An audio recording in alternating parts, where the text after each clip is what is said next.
Ladies and gentlemen, it is truly a privilege for me to stand in front of the most persistent participants of this Transatlantic summit of the Political Network for Values.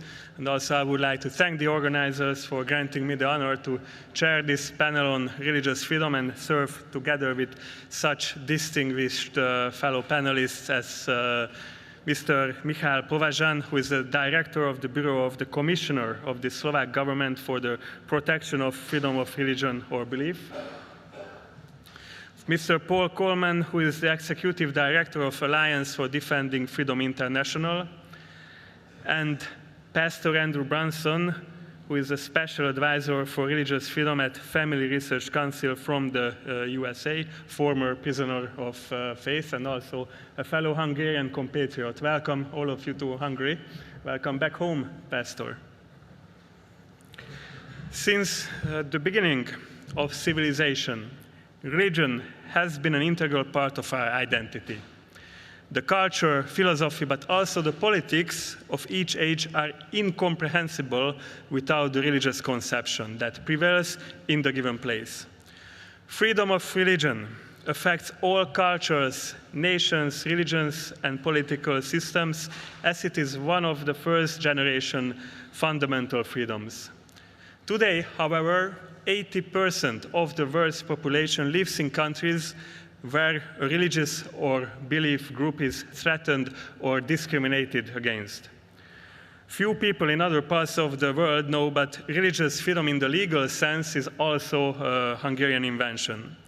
While religious wars took the lives of tens of thousands of people in Western Europe, freedom of conscience and religion was first enshrined in law in the world at the Hungarian Assembly in 1568. That's right, in the 16th century. The message of this law and this assembly today is not simply tolerance, religious patience, but also the need to fight for justice with noble means. This is especially true today when religious freedom itself and religious people have fallen into the crosshairs of extreme ideas that falsely refer to tolerance. However, their tolerance is selective. It does not protect, nor does it tolerate Christianity. On the contrary, it often oppresses it.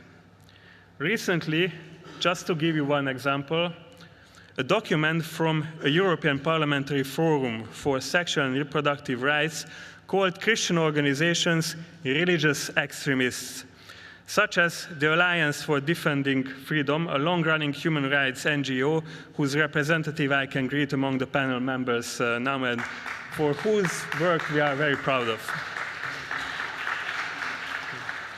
The ADF has been falsely called a religious extremist group, an organization that embraces, among other things, the cause of abducted women in Africa or Christians persecuted around the world. This mentioned document lists more than 50 religious organizations called anti-gender extremist groups that undermine women's reproductive rights. And they claim that these organizations propagate so-called ultra-conservative ideas. Just wait for the international press of this meeting as well. As a result of more and more statements like this, we can fear that the end of religious freedom in Europe is also approaching. It is this that should awaken us that freedom of religion will have to be fought for today and in the future. We need to be vigilant about this value, which also serves to reconcile communities in modern societies. We must care about the dignity of all people and the freedom that belongs to everyone, not only to Christians, but to Christians as well.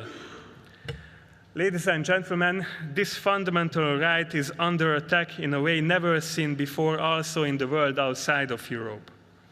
Among Christians, more than 360 million are persecuted worldwide for their faith alone. Violations of religious freedom are not just a religious issue, but also the most serious human rights crisis swept under the rug by the political correctness. This is evidenced by the disappearance of Christian communities, for example, in the Middle East. In the East, persecution of Christians is taking place. In the West, anti-Christianity is intensifying and is increasingly taking physical form. The Hungarian government is committed to ensure freedom of religion, and we have an ambition to serve as an inspiration to other governments by raising our support for persecuted Christians to the state, to the governmental level. Our unique aid program, the Hungary Helps program, is showing an example to use humanitarian aid to strengthen the position and survival of communities that have been deprived of their religious freedom. I have two announcements to make at this point, which we are very proud of. In the course of our 5 years old history, the Hungary Helps program has provided direct humanitarian and education aid to more than 500,000 persecuted Christians around the world. Thank you. Thank you. I see many friends and allies here with whom we have partnered up and have served this noble mission together in the past years. So thank you for your cooperation. The other announcements that I can make, that as it is formally has been announced yesterday, the government will follow up and continue with the Hungary Helps program for the next government cycle as well.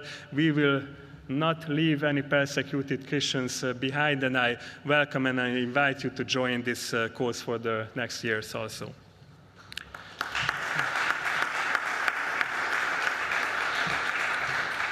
So, ladies and gentlemen, to conclude these introductory remarks, freedom of religion is a path to justice and peace. Thus, the purpose of this panel discussion is to support the protection of religious freedom, to raise awareness of the situation of persecuted communities, and to encourage modern societies to take resolution and action. And with that, I would like to kindly invite Mr. Commissioner to the floor. Thank you for your attention.